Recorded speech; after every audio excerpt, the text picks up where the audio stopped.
আমি সুন্দরবনের প্রত্যন্ত অঞ্চলে আসি চিকিৎসা পরিষেবা দিতে। খুবই কম পয়সায় এখানে রোগীদের চিকিৎসা পরিষেবা দিই।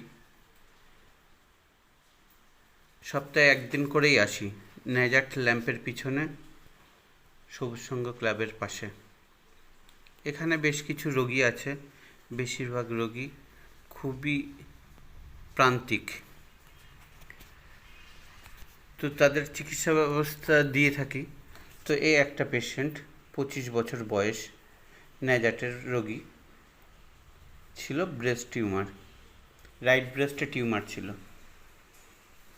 সেই ব্রেস্ট টিউমার আমার কাছে দীর্ঘদিন ওষুধ খেয়েছে, খেয়ে এখন কেমন আছে রোগী নিজেই বলবে। বলো।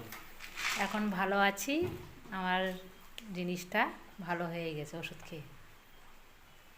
ওষুধ খেয়ে ভালো হয়ে গেছে, আর কোনো সমস্যা কিছু না, হয় না? কোনো সমস্যা নেই। আগে যে ব্যথা ছিল সেগুলো কিছুই আর এখন আর ফিল করছো না? না, যে টিউমারটা ছিল, শক্ত মঞ্চ ছিল, সেগুলো সব ভালো হয়ে গেছে, ওষুধ খেয়ে ভালো হয়ে গেছে। ওষুধ খেয়ে ভালো হয়ে গেছে।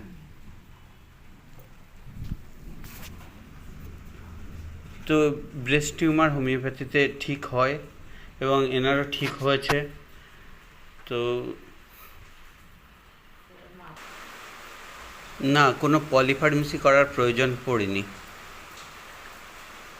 আমাদের শ্রদ্ধেয় গুরুজি ডক্টর রবীন বর্মন স্যারের দেখানো পথে একটা সময় একটা মাত্র ওষুধ, যদি অন্য কোনো ওষুধ দেওয়ার কথা চিন্তা করতে হয় পাশে লিখে রাখা হয়, কিন্তু একটা সময় একটা ওষুধ দিয়েই রোগীকে পুরোপুরি সুস্থ করে দিয়েছে।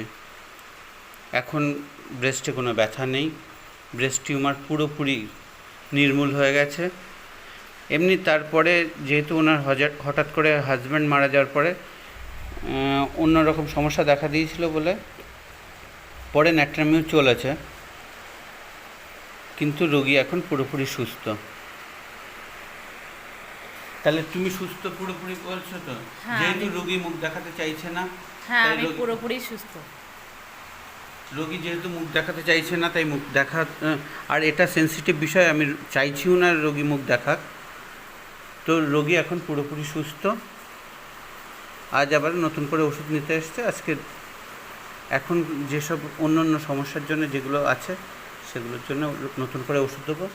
ধন্যবাদ তোমাকে। তোমার কেসটা কিন্তু আমি সোশ্যাল মিডিয়ায় দেবো। আচ্ছা, ঠিক আছে।